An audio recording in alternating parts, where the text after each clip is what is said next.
Charles Bennett is the director of the European Atlantic Group, a non-aligned, all-party registered charity aiming to strengthen transatlantic links.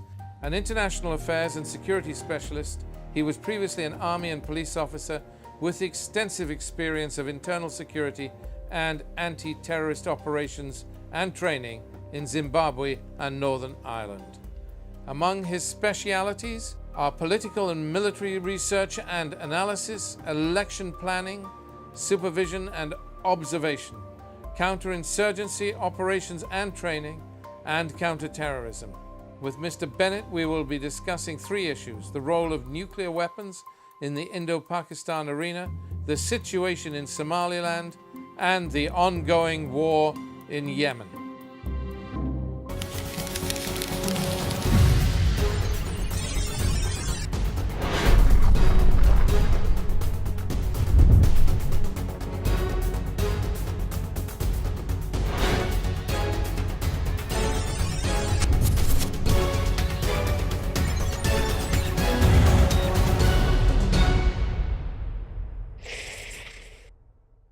So Charles, welcome back to the English Hour on ANN. Thank you so much for being with us. We have three subjects. One is the Yemen, and one is Somaliland. Interesting, actually. The two nations just opposite each other on the Horn of Africa there. And we've got, from left field, the whole issue of the nuclear problem, confrontation, if you like, between India and Pakistan. Let's, Yemen is enormously important, Somaliland is enormously important, the India-Pakistan issue is enormous, but let's start with the India-Pakistan issue, if we may. Since the partition of British India in 1947 and the creation of modern India and Pakistan, the two South Asian countries have been involved in 4 wars, many border skirmishes and military standoffs. The threat of a serious military confrontation between India and Pakistan has increased as a result of growing violence in Kashmir and a heightened threat of terrorist activity. Although India and Pakistan have maintained a fragile ceasefire since 2003, high-profile ceasefire violations occurred in 2014. Despite hopes that Indian Prime Minister Modi would pursue peace negotiations with Pakistan, India cancelled scheduled talks with Pakistan's foreign minister in August after the Pakistani High Commissioner in India met with Kashmiri separatist leaders. There are fears that the diversion of jihadi fighters from Afghanistan to Kashmir or another Mumbai-style attack could trigger a severe military confrontation between the two nuclear-armed states. With as many as 120 warheads, Pakistan's arsenal is growing faster than any other country's and has become even more lethal in recent years, with the addition of small tactical nuclear weapons that can hit India and longer-range nuclear missiles that can reach further.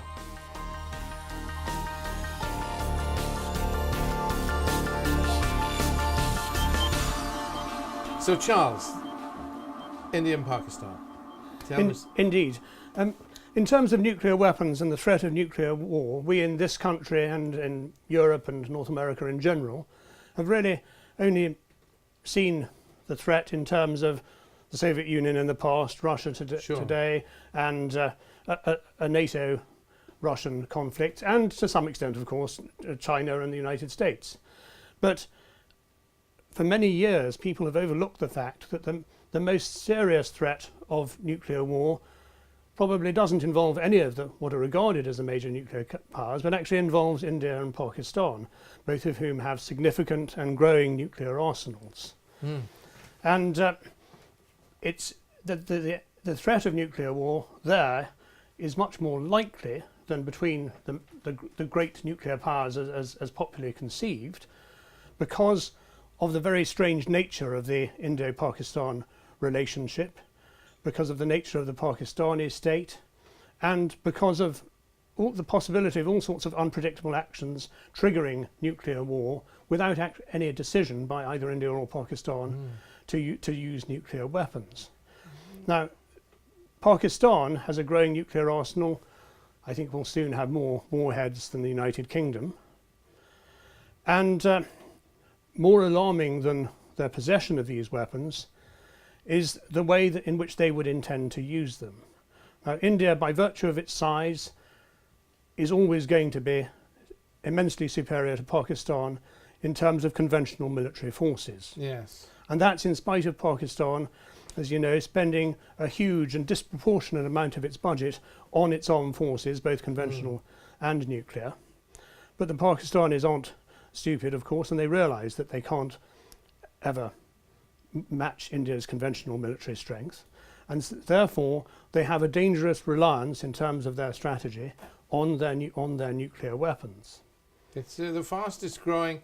I mean, in terms of arms race, Pakistan has the fastest growing nuclear armament level in the world, isn't it? It's if you're talking about percentage year on year. And this is in spite of a bankrupt economy, right, and the other huge problems that it faces. Plus developing tactical nuclear weapons in Pakistan. Of course, and this also reflects the imbalance between India and Pakistan, and is one of the things that makes the risk of an accidental escalation to nuclear warfare more dangerous. Tell me, what is a tactical nuclear weapon? Is a battlefield? I mean, how can you have a nuclear weapon? The theory would be war? that if the Indians felt provoked into invading Pakistan, basically in the Punjab, the Pakistanis would use nuclear weapons to hit the invading Indian forces, as opposed to Pakistan deciding to fire nuclear weapons at New Delhi or Bombay or Madras or wherever. These are small-scale battlefield weapons. They're small scale, but of course the results are still horrifying, yes, and widespread. The small scale shouldn't be overemphasised, because you're still going to have tragic and long-term effects for the area in which they're used. So there's nothing particularly nice about tactical nuclear weapons as opposed to mutual assured destruction on the strategic level. It's just the same thing. And this is what it is. I mean, a tactical we're familiar with strategic nuclear weapons with Hiroshima and so on. But tactical nuclear weapons are the things that are used have never been used. So far in all history, they've never been used. They haven't, of course, but it was part of NATO policy, if the Russians were effectively overrunning Germany, to use tactical nuclear weapons to stop them. Absolutely, yes. I mean, the things on Polaris submarines aren't tactical nuclear weapons. No. I mean, in theory, you could fire a nuclear missile from a submarine into a battlefield, but it would be unnecessary. Yeah. These are weapons fired by missile, or originally even by large shells, but basically by missiles from the ground within the theatre of operations. God, it's terrifying. And that was a significant part of NATO deterrence, because, rightly or wrongly, the assumption was that the Russians had significant military force superiority and would have been able to overrun NATO forces in West Germany after a certain period, and that the only way of holding them back from reaching the Atlantic might well have been to use tactical nuclear weapons. And the Pakistanis have very much the same approach. This has many dangers.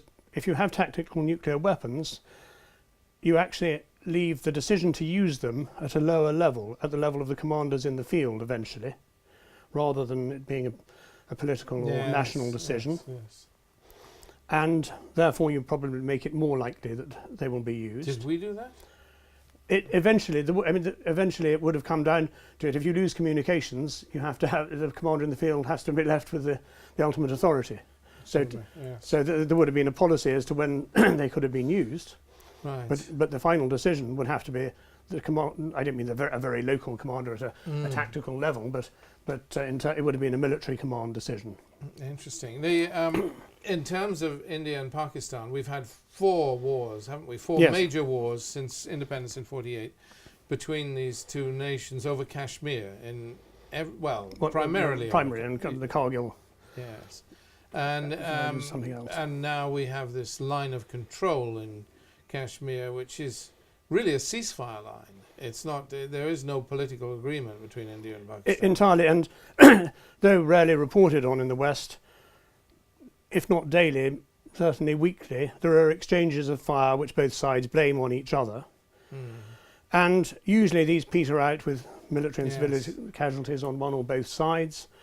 And it's all become almost a routine, but I think the fact that it's become such a routine hides the fact that something like that could, without anyone planning it to, escalate into a major military confrontation and into one or both sides actually making a conventional assault on each other's territory. These aren't the sort of things that anyone plans. It's what happens when military events on the ground get out of control. There were to be peace talks between India and Pakistan, but they've collapsed, haven't they? They have, and under the Modi government in India, whatever its merits and faults, is probably less inclined to go easy on Pakistan in many respects, partly because it has a stronger Hindu nationalist element to its thinking, and so is probably less inclined to be anti-sectarian. And indeed, oddly enough, relations between the Pakistani and Indian military are at a personal level remarkably good, in spite of the low level of fighting that continues. And one of the things that would probably help a lot is if there was more contact between the military, not in sense of fighting, but in sense of military diplomacy, because they actually have more in common and more understanding of each other than their political masters on either side of the border. Interesting. But certainly, there is a worry that, particularly after the Bombay terrorist attacks, the whole India-Pakistan peace process, if you like, rather ground to a halt, and there's no sign of that starting again. But to me, the fundamental problem is Pakistan's insecurity. And I don't mean its insecurity in a physical or military sense, but in a psychological sense. And it's something it's very difficult for Pakistanis to discuss. But Pakistan was founded as the state for Indian Muslims, in the sense of Muslims within the Indian subcontinent, that is in British India. And though this is rarely mentioned, it's lost credibility as that over the years, principally because of the loss of Bangladesh, formerly East Pakistan, which of course actually has a larger population than Pakistan itself. And that left more Muslims in India itself than are in Pakistan. Yes. And it's rather left Pakistan without the raison d'etre that it had at its foundation. And this has intensified a rather paranoid approach to India. And I wouldn't claim that India has been without fault. The Pakistanis have supported Indian separatist and terrorist movements in northeast India, as well as, of course, in occupied Kashmir. And it's suggested, and may well be true, that the Indians have supported Baluchi separatists. But the Pakistanis have an exaggerated idea that India is interfering in Afghanistan to try and get behind its back. Well, surely it is, though. Well, I mean, India is interfering in Afghanistan. Well, the Indians have they've actually been very careful not to get involved militarily. They've trained Pakistani officers and Afghan officers and so forth. Strongly supportive of the Karzai government in its day. I mean, I know it's different now. They were, but they were very careful not to become involved militarily. There's certainly some economic involvement. But it panicked. I mean, they put the squeeze on Pakistan. I mean, the idea that Pakistan would be between two enemies, it frightened them. But this is a problem, I believe, largely of Pakistan's own making. Pakistani military and political thinking has always been based on a rather strange idea that they have to have a friendly but probably unstable and weak Afghanistan behind them, and that somehow this strengthens them against India, and India has been desperately trying to get into... terrified of having a pro-India Afghanistan, which is what they were getting under Karzai. I think they exaggerated that, and it's something that I fail to see the logic in. A country like Afghanistan, even at its most satisfactory, isn't exactly a strategic asset for anyone, and the idea of extending the concept of military defence in depth to needing to have a country behind you that in some way is stronger in your support by being unstable. No, but it's better, is a nonsense. Not having an enemy behind you and an enemy in front of you. But there's never, though Indian-Afghan relations have often been quite friendly, there's never really been any serious military theory that suggests that Afghanistan was going to provide a pro-Indian military threat. India, if it wanted to invade Pakistan, would be capable of doing so, but it would be entirely insane for them to do so, and there's no reason why they should wish to do so. The problem with Pakistan is it needs to view India as a threat in a perverse way in order to justify its own existence. Without an external threat, what is Pakistan's purpose? Obviously, the partition of India came at an immense cost. I mean, millions. Tragedy, lives. million, probably more. We don't know. Yes, and was arguably a mistake that we, the British, absolutely, were yes, responsible for. But having done it, it's done. It's not something. I mean, it's very well saying Pakistan needs to justify its existence. We created Pakistan, and so now it exists. And given that it exists, it feels threatened. With some reason, you could argue that India is the heavy-handed one in Kashmir. More militarized area than, to the best of my knowledge, than any other place on earth. There are more soldiers per head of population in India-controlled Kashmir. So, and the local population who are Muslim feel really oppressed. Absolutely, yeah. Yes. So you have a curious dynamic. Pakistan feels some responsibility because you could say it was naturally part of Pakistan. This whole argument goes on, and it's India that's holding up the peace process. In terms of Kashmir, I agree. It's a running sore, and it's no closer to being solved now than it was 60 years ago. Yeah. However, in terms of the Pakistani state and Pakistani society, they haven't really done themselves any favours in terms of presenting themselves as a state to which the outside world would want to hand over the population of Kashmir to. Because though certainly Kashmir exists in a rather strange, militarised and very unhappy condition. But you're right about your premise. I mean, it is terrifying, the idea that these two nations are so heavily nuclear armed and are really, well... And I would maintain that that it's a rather bizarre, masochistic fantasy in Pakistan that India would like to invade Pakistan. The only danger of this happening is by escalation of minor incidents into major incidents get out of control. I mean, India, of course, has nuclear weapons as well, and if Pakistan wants to use tactical nuclear weapons, the likelihood is that India would retaliate massively with its own nuclear weapons, not just at a battlefield level. So the Pakistanis might think they were stopping an Indian invasion of the Punjab with tactical nuclear weapons.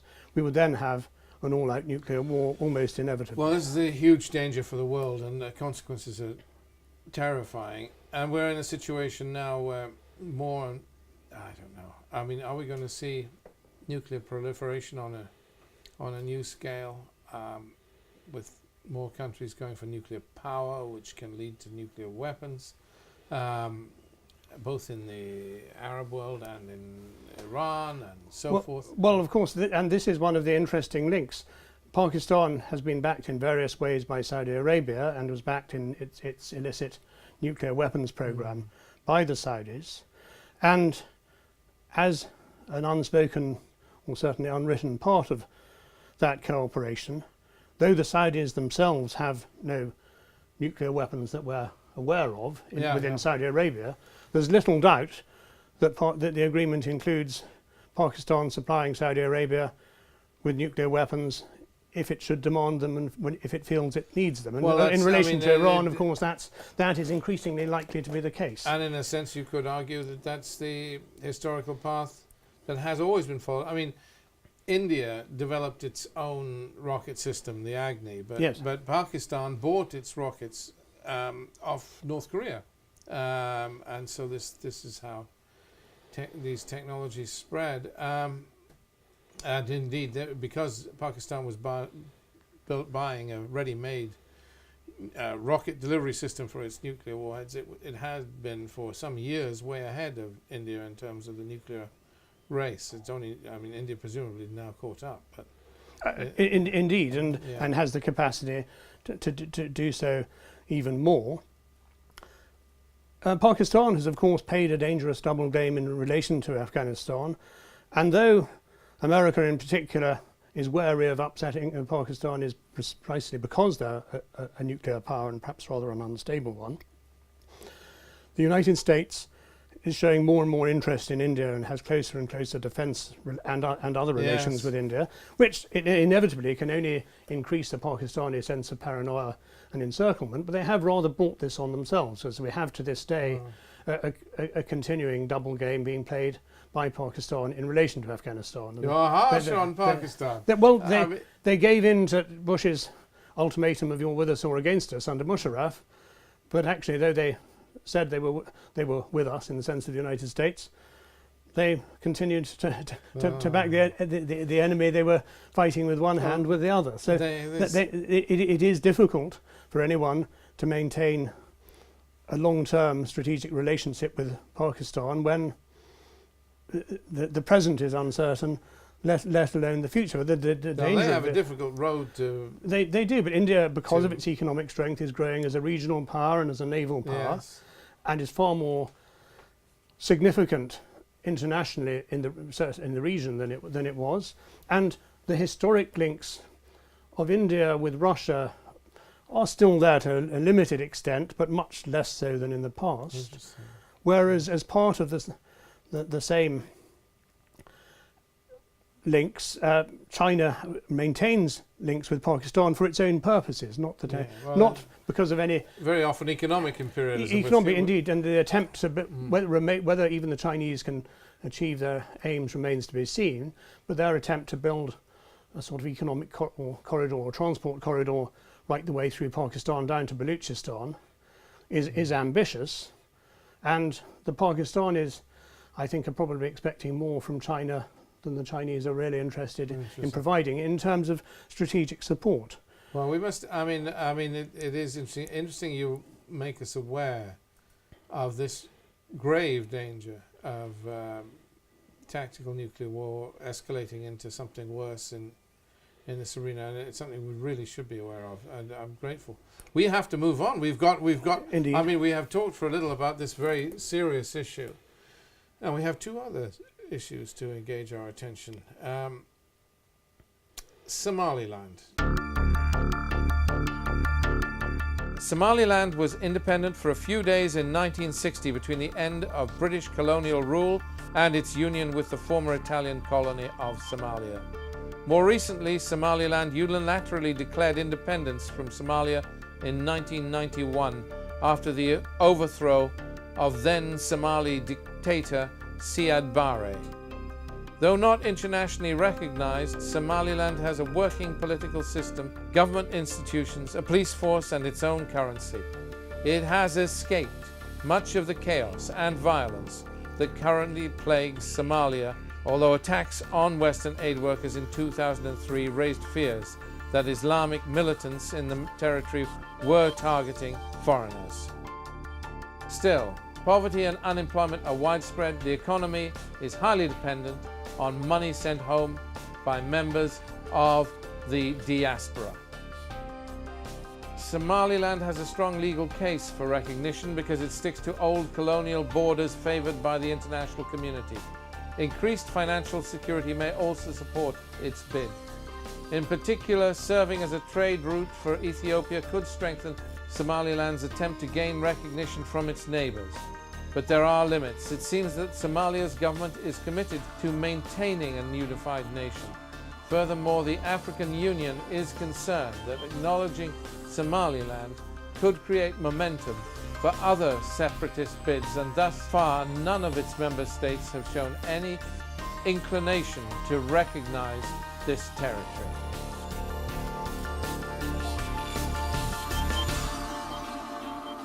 So Somaliland. Somaliland, not to be confused with Somalia, the main Somali territory in the Horn of Africa. Right. So a geography lesson.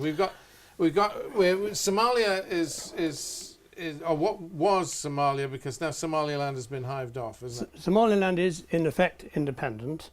Somaliland was previously British Somaliland from 1890 until independence in 1960. Now, the British occupied Somaliland, the port of Berbera on the Gulf of Aden, largely for very strategic but more local military security reasons, to control the other side of the Gulf of Aden opposite Aden itself, yes, and Yemen as it is now. Yeah. It was probably one of the happier colonial protectorates in that, because we were there for very limited reasons, and as in most cases under British imperial rule, resources were very limited, there was very little interference with the largely tribal running of the Somalis in British Somaliland. Having said that, there was a long-running counterinsurgency campaign against a character popularly known as the Mad Mullah, who fought against the British very successfully for many years. Right. But once that had died down, there was a light touch of colonial rule, very small numbers of British officials and police and military officers involved, and it was a fairly happy relationship, certainly from the 30s and 40s onwards. Somalilanders fought against the Italians with the British and Indian troops in the area when the Italians invaded.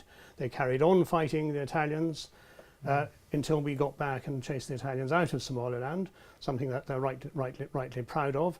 And they fought in the 6th Battalion of the King's African Rifles and in other units in the region and beyond it. Yeah, during the Second World War. During the Second World War, indeed. And something I didn't realise for some time, we have, of course, many Somali people in this country, but there's actually a Somali community going right back to the 1890s, particularly in East London and in Cardiff, because Somalis who worked on merchant ships often ended up there and settled. And so we have sort of quite a lot, we don't just have Somali refugees in this country who've settled here, we have a long established link. Now after Britain, I mean, Somaliland is an oasis of stability in an area of chaos, really. Indeed. An area with piracy, an area with everything that you can imagine that could go wrong has gone wrong. Absolutely. And it was briefly independent as Somaliland for, I think, less than a week on paper in 1960. And then what happened? The British gave it away? Or no, not at all. They actually had a referendum, but it was a referendum of the type that the European Union might like, because it was a referendum in Italian Somaliland, which is Somalia as such now, and in British Somaliland, on whether they should unite. There was a majority for uniting in Italian Somaliland, but not in British Somaliland. But that was deemed to count because there was an overall majority in the two territories. That was going to be accepted. But independent Somaliland, except that was one of the conditions of independence. Well, but there was most people, of course, were rural tribesmen. There was a small, modernising and well-meaning political elite that thought this was the way forward. And at that time in Africa and in Somali territories in particular, there was a strong feeling that all Somali territories should be reunited in one nation, which is a perfectly rational idea. And this, I'm told, is the reason why the Somali flag is a blue flag with a 5-pointed white cross on. It's meant to represent the 5 Somali territories. Now, of those, Italian Somaliland and British Somaliland united in 1960 as Somalia. The other territory, previously known as French Somaliland, Djibouti, never became anything of the sort. And in fact, in ethnic terms, it's only partly Somali. And what we know as the Ogaden in Ethiopia, the large centre of the Horn of Africa, is almost entirely Somali and remains to this day part of Ethiopia and is likely to do so. The other sensitive area is the northern frontier district of Kenya, which was even then, at the time of independence, almost entirely Somali. And over many decades, of century or more, there's been a gradual movement down into East Africa, into Kenya, by Somalis. So northern Kenya has become more Somali in itself. Now, there's no rational idea now that Somalia is going to take over the northern part of Kenya or the Ogaden in Ethiopia. Indeed, as is painfully obvious, the government in Mogadishu, if you can call it that, isn't capable of running the territory that it in theory controls at the moment. So now, how did Somaliland become independent again? It was well, after Somalia descended into anarchy and destruction, after Siad Barre collapsed and after the Cold War rivalry propped up and supported a Mogadishu government, it actually fought for about 10 years or so to regain its independence, which it finally regained in 1991. And this is, of course, one of the many forgotten wars that no one read about at the time and still less they know about now. But visiting Somaliland, people are very conscious of the long and bitter war they fought for their independence. The Somalis had air power and they didn't. So the Hargeisa, the capital, and Berbera, but especially Hargeisa, and many other towns and villages were virtually destroyed by Somali government air attacks. And there is, in spite of any internal differences in Somaliland, there is a very strong feeling that regardless of what anyone in the rest of the world or in Mogadishu says, never again, and their independence is not for negotiation. Now, after a long and bitter war, they settled down and created a workable political system. They've had 3 sets of free and fair elections which have been certified as such. Now, Somalia and Somaliland and the other Somali territories outside them are all Somali. They share a language, a culture to a large extent, and they're all fairly strongly Islamic. But clan or tribal differences, clan differences, are an important feature of Somali society and always have been. And in Somaliland itself, there is one dominant clan or tribe, the Esak, but they set up a very sensible political system because they have ordinary one man and one woman vote elections. But in order to allow for the fact that there were marginal clans outside the Esak who were the majority, they set up a thing called the Gurtir, which is a bit like the House of Lords, in that it's a chamber of tribal elders in which the minority tribes are disproportionately represented. right. So as to make up for the fact that the Esak will always be the numerical majority in the assembly itself, they give the other clan groups. Nobody in the entire world recognizes Somaliland. I mean, there is no country that No, and rather absurdly, the Foreign Office and the State Department and the African Union and the European Union persist in pretending that it's still part of Somalia, and even more strangely, policy from all those organisations is that it should be absorbed into Somalia under a Mogadishu government which is, to put it politely, a complete failure, a country that has been in a state of anarchy for years. So the solution is meant to be to drag it down to the level of its neighbouring country, which, to be frank, has achieved very little in spite of massive outside interference. And ironically, many people, and I count myself among them, would suggest one of the reasons Somaliland has actually been surprisingly effective is because it hasn't suffered from excessive foreign involvement and interference. The negative side of that, of course, is that partly because there's no recognition, commercial investment is limited. It has a very limited economy, livestock exports to Saudi Arabia and to Yemen, and there is some oil, but of course because of its lack of recognition, oil companies are wary of getting involved and exploiting that and upsetting the government in Mogadishu and the international organisations. And as with Somalia itself, a great reliance on remittances. But a lot of Somalilanders also try and go back to Somaliland and invest in the country, which is one of the reasons it survived. But at the same time, as in so many other parts of the world, the Western world has rewarded bad behaviour and punished good behaviour. In terms of rewarding Somalia, you mean? Indeed. And they have had a series of well-run and fair elections. They're not without their problems. Part of the territory in the east towards the border with Puntland, an autonomous region of Somalia, is disputed. So it's not in control of, and that of course exacerbates the clan or tribal divisions within Somaliland. But the difficulty for the West is if they recognise Somaliland, then it in effect has a domino effect. They say other little areas that, I mean, they similarly are very reluctant to recognise Kurdistan as an independent nation. Absolutely. For similar reasons. This has always been the excuse, but it just doesn't wash anymore because, though it hasn't had a happy history since, South Sudan broke away from Sudan, and in spite of the miserable events of the last few years, I think that was inevitable. It was accepted by the African Union and by everyone else. So the idea that you can never divide, redivide, or change colonial boundaries in Africa simply isn't the case broken anymore. Countries up. I mean, you could argue that we were very much the prime movers in breaking up former Yugoslavia into the current Balkan states.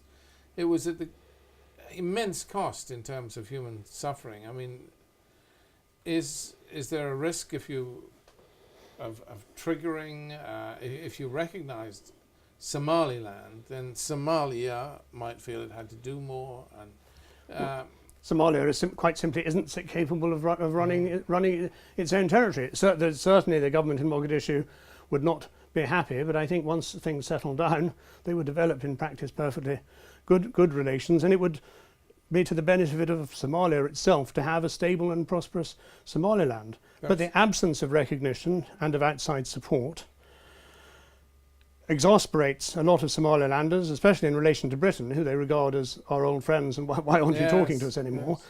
Yes. But the lack of investment means that the only people showing much interest are people from Saudi Arabia financing madrasas in Somaliland, who obviously short of money, any schools are welcome. And though it's only just beginning, because of disgruntlement and lack of development in Somaliland, and of course, as so many places, a growing youthful population, there is a danger that what has always been a strongly but moderate Islamic society will, as elsewhere where Saudi money and madrasas have become involved, become another breeding ground for Islamic extremism. Well, it's certainly a cause for concern. What about, I mean, at the end of the day, though, would you see the Arab League as a kind of peace broker, or some organisation? I think they might well play that role, but one shouldn't forget that apart from the moral and historical and constitutional legal rights of their case, Britain and America should have some interest because of its strategic position in the Gulf of Aden, particularly with Yemen ceasing to exist as a functioning state to the extent that it ever was. Well, and not only is there a harbour, a port at Berbera, there's also a large airstrip that could take any aircraft in the world. Interesting. We are going to have to move on. Somaliland is now very much on the map as far as we're concerned. It's an issue we need to come back to, and I can see the justification for recognition of breakaway nations like Somaliland, well, you could say historically unique. Thank you, Charles. We need to talk about, you hinted at Yemen, we need to talk about Yemen. In 2004, a sectarian rebellion known by many as the Houthi insurgency began in northern Yemen and has since then escalated into a full-scale civil war. In 2011, Yemen was hit by political upheaval when protesters rallied against the 3 decades-old rule of President Saleh, who then stepped down. In the meantime, Yemen had become a major base for Islamic militants after the crackdown on Al Qaeda closed their training bases in Afghanistan and Pakistan. In September 2014, Houthi rebels swept into Sana'a and seized control of the capital. They rejected a government-proposed constitution in January 2015, and the following month announced that they were setting up a transitional presidential council. President Houthi fled to Aden in February, and in March, Houthi forces began to advance on southern Yemen. Their offensive prompted a Saudi-led regional coalition composed of 5 Gulf Arab states and Jordan, Egypt, Morocco, and Sudan to launch airstrikes against Houthi targets, recapturing Aden and launching an advance on the capital in September 2015. The conflict between the Houthis and the elected government is also, of course, part of the regional power struggle between Iran and Saudi Arabia.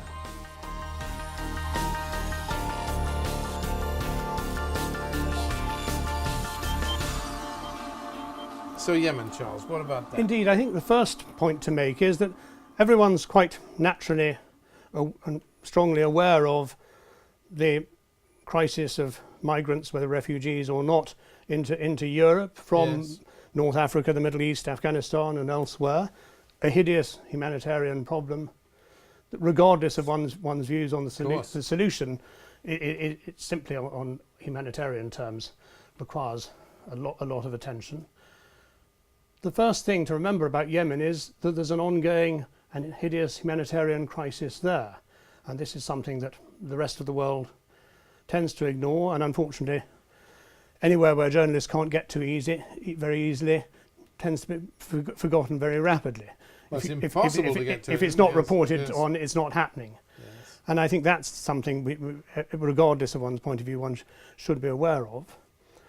And I myself am concerned with the way that the British and American and other Western governments have rather gone along with the Saudi and Gulf Cooperation line on Yemen, simply on the basis that, like it or not, the Saudis are our allies and we must back them. Yeah, but I mean, they are our allies. We should, in theory, back them. I mean, the Yemen is falling apart. It has been for a long time. In 2010, things were bad. And you can go back beyond, of course, beyond that to North and South Yemen, and right back to the British leaving Aden or even before. But it's been falling apart, but there's very little evidence to suggest that Saudi and other Arab intervention have stuck it together. If anything, it's fragmented it further. True, but did the Saudis have any choice? I mean, you had a situation where you had a kind of Houthi insurgency against the government that was in place, presumably an elected government. The Saudis felt their interests were very seriously threatened by a Houthi dictatorship merging and taking over from the existing government in Yemen. I mean, it's one of these things. Of course, and obviously they're a neighbour of Saudi Arabia, and you wouldn't expect them to ignore what's going on there. However, they have, I think, exaggerated and oversimplified the extent to which the Houthis are Shias of a sort, though my understanding is it's not quite as simple as that in theological or historical terms. And they have made it far more of a Shia-Sunni conflict and more of a proxy Saudi-Iranian conflict than it was or needed to be. And this has exacerbated the conflict without actually having simplified how things work out. I'm sure the Iranians would have been involved to some extent, but simply upping the stakes on both sides doesn't actually do either Iran or Saudi Arabia any good, and does Yemen itself a great deal of harm. It could be such a beautiful country. It has water problems, but essentially historically was very green and indeed very lovely, really. And some people say the way forward for Yemen is to see it split back into two countries, north and south. Would you agree with that? As you said, it's difficult to advocate splitting countries up into smaller countries as a solution. Sometimes it might be the right solution and it might work, sometimes it might not.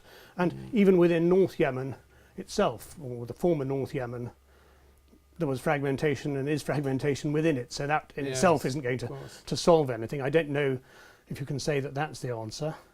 But bombing an already broken society is certainly not a solution either, and that has largely been the Saudi approach, and it's slightly. Yeah, but they are left with. They would argue that they are left with little alternative given the scale of the Houthi insurgency, the fact that it affects Saudi Arabia. I mean, there have been attacks even back in 2010 within Saudi Arabia by the Houthi. But the main cross-border incursions from Yemen have been since the Saudi involvement. In fact, the Saudis are more or less drawing attacks on themselves in retaliation for their own involvement. And one of the extraordinary things is that the Saudis have failed to learn the lesson that the Americans and other Western nations should have learnt by now, I hope we have, that you can't win a war, let alone defeat an insurgency by bombing alone. Well, we haven't learnt it, have we? And in fact, bombing is probably counterproductive in almost every sense when you're dealing with a situation of that sort. I agree with you 100%, but it's not a lesson we've learned. I mean, we're there busy bombing in Iraq and Syria. Perhaps we haven't, but at least I think we don't delude ourselves that it's a solution on its own. It's what we do for want of anything better to do, which isn't very good either. No. But the interesting thing is, in the Gulf Cooperation Council, Oman has, of course, stood back from supporting Saudi involvement. It must, because it's right next door to Yemen. I mean, it has a different equation there. It's all very well for the other GCC states to have an expectation of Oman, but Oman is Yemen's neighbour. And of course, it's also Iran's neighbour. Yes. They're divided by a small stretch of water, Straits of Hormuz. Absolutely. But they're obviously conscious of Iran.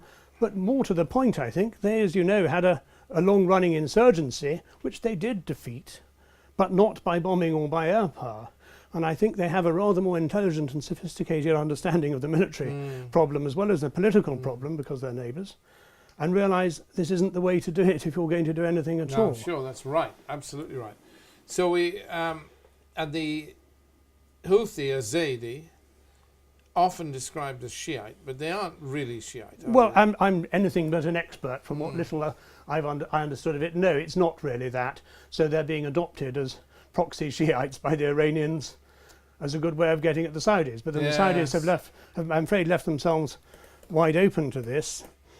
And yes, it's their neighbours, but Yemen disintegrating isn't good for Saudi Arabia. But Yemen disintegrating as a result of Saudi interference is even worse for Saudi Arabia than it disintegrating on its own, I would suggest. Yes, I can see I see little positive impact of their intervention. They have their own security concerns, but quite frankly, apart from a strong Al Qaeda element in Yemen in the past, Yemen was not going to be a major threat to Saudi Arabia, even if it was going to be a nuisance. Al Qaeda in Yemen, that was, I mean, memories of Anwar al-Awlaki or whatever, and so on. The bomber. Yemen had its Al Qaeda problem with returning fighters from Afghanistan, a handful of them, but it's nothing on the same scale as its current war. I mean, that of course the returning Al Qaeda group are troublemakers and are quite dangerous, but it's minor, isn't it, compared to what's going on locally? But it was certainly very significant as an Al Qaeda base for international terrorism, and obviously most of the 7/11 bombers in the States came from either Yemen or from adjacent areas of Saudi Arabia. So in terms of the wider world, not insignificant as a support base for terrorism, which is one of the reasons why the Americans became involved in the first place. But in regional terms, not currently a threat, simply because Yemen is such a mess that it can't be. Nothing emanating there can be much of a threat. Even Al Qaeda would have difficulty operating effectively. So what's the way forward? The way forward is to have the international community work, or the Arab League work, or somebody work on a peace plan that would deal with assuaging some of Saudi Arabia's genuine concerns, because you have cross-border. I mean, part of the historic situation back to 2010 was the massive scale of cross-border smuggling by the Houthis, which was never addressed, and the Saudis, one of the reasons for their engagement. Of course, was yes. I mean, and that's a problem, of course, in many similar areas of the world, but not in itself necessarily a cause for all-out war. No. And you mentioned the Saudis are our allies. Well, they are, but I think one has to ask oneself, why are they our allies and why are we their allies? Well, yes. And whether you talk of ethical foreign policies or British values or anything else, it is rather difficult to align the current Saudi regime with anything that we claim to believe in, or to suggest that they're supporters of what we believe in for any other than their own selfish reasons. Well, I mean, they're people with their own hopes and fears and their own problems, and like any others. I mean, I don't know, they are by definition worse than others in the region. I mean, they have real fear of what's going on in Syria. They have Yes. real fear of Yemen becoming a thorn in their side to the south. I mean, they're hoping to I accept that, but in terms of Yemen being a thorn in their side, I think they're liable to create it as a thorn in their side in a way that it need not be. And though we think of Saudi Arabia as a land of fabulous oil wealth, of course, given the fairly sustained drop in oil prices, Saudi Arabia is not going to be without its economic problems. Yes. The last thing they need or can afford is a war which, even though a small local war, is proving to be massively expensive. But they chose to pursue it for geopolitical reasons, I presume. But encouraged, at least tacitly, by absence of any urge for caution, by Britain and America, who Yes. unfortunately, yet again, will, I fear, be seen by many in the region as being involved, not just because of oil, but because they can sell the Saudis lots of expensive weapons. That's true. And this is, and I'm afraid a lot of British involvement in the Gulf is in danger of being tainted and going to Bahrain, another part of the Gulf Cooperation Council, another country with a sectarian Sunni-Shia divide. Yeah. And one where, rather strangely, we've chosen to open a new long-term naval base, even though it means ships are bottled up in the Yes, but what can Persian Gulf again? and couldn't get out if you're Iran was moving hostile. swiftly from one end of the Arabian Peninsula to the other, and that opens a whole new can of worms, as they say, a whole new set of issues. But I think our policy towards Saudi Arabia is remarkably muddled and ill thought out, and has got more confused. I think we are seen as being deeply hypocritical by many people in the region, yes. which I fear we are, and it doesn't actually do the Saudis any good either, because they clearly aren't going to trust us, because they can see that our performance is muddled and hypocritical by our own account. Well, it is in a sense. We have a situation where, as so often, we back both sides in the Middle East, don't we? So you could argue. I mean, we have rapprochement with Iran. We're moving towards treating Iran as a fellow nation in the fight against ISIS, Daesh in the Middle East, and yet we are at the same time backing Saudi Arabia and its fight in Yemen. I mean, this kind of curious muddle, which, as you describe it, is very real. We have no strategic foreign policy, and that doesn't just apply to Britain. It applies to the West. I think that's absolutely right, and this is why I fear that any Western involvement is liable to complicate and worsen matters as long as we don't have any real foreign policy. And we have this slightly confused idea that Iran is still potentially a nuclear threat, which the Saudis are perfectly reasonably persuaded of, and thus their possible dependence on Pakistani nuclear weapons.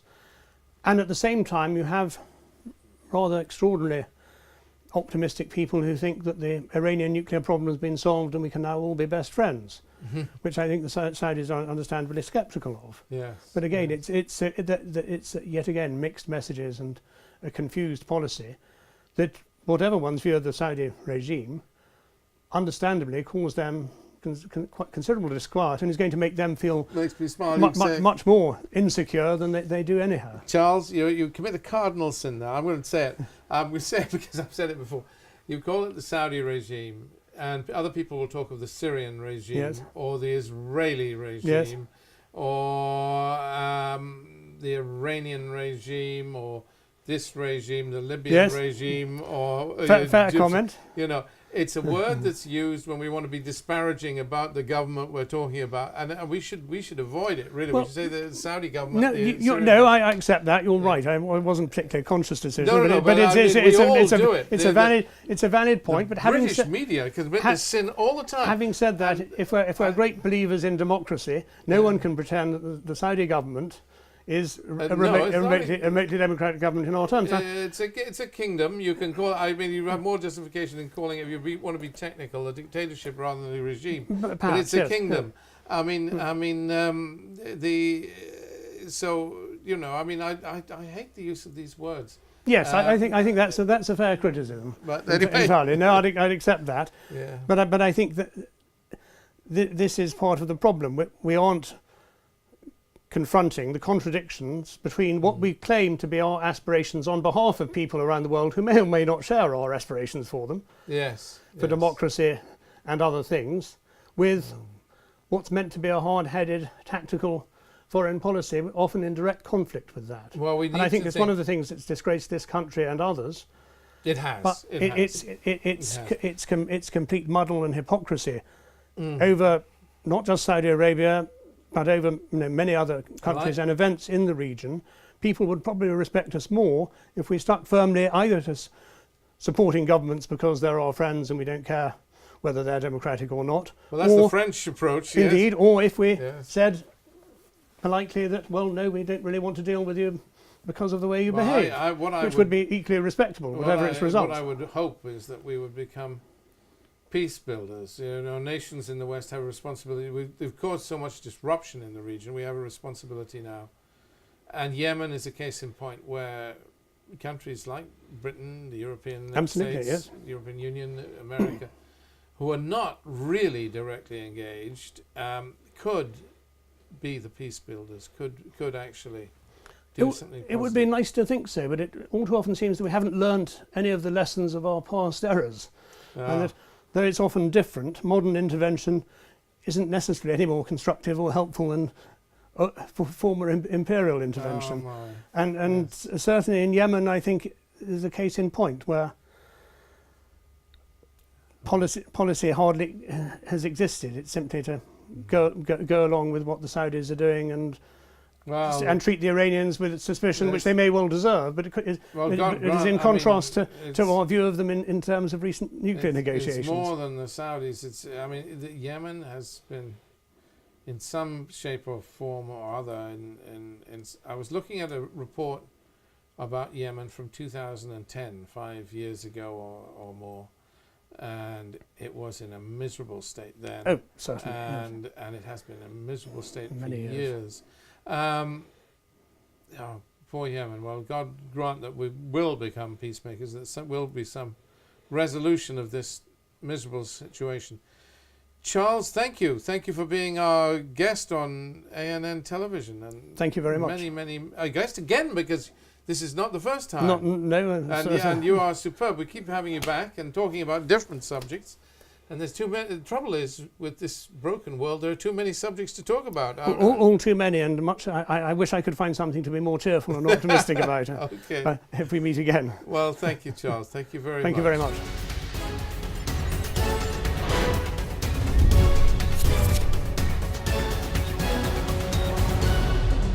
The issue of the potential for nuclear war between India and Pakistan, it's a horrifying prospect, but it's a grave reminder that the big threat is nuclear weapons, particularly tactical nuclear weapons. And now that Pakistan is developing tactical nuclear weapons on such a scale, it must concern us all.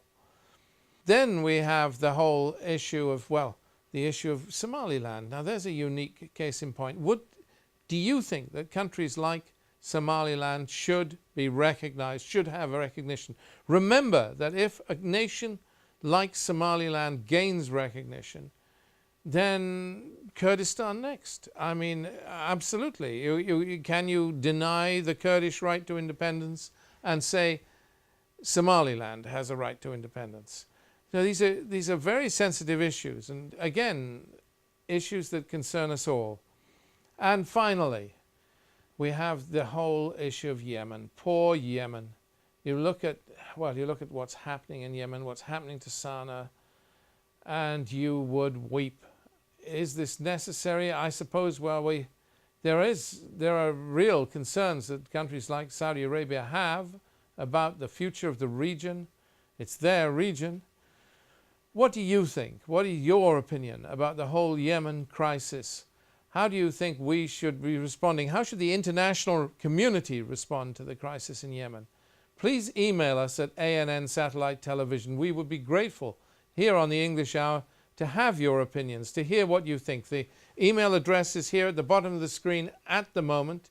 Use it to email us, to give us your opinions. We'd be honored to hear what you have to say. And thank you for being our guests today on ANN Satellite television.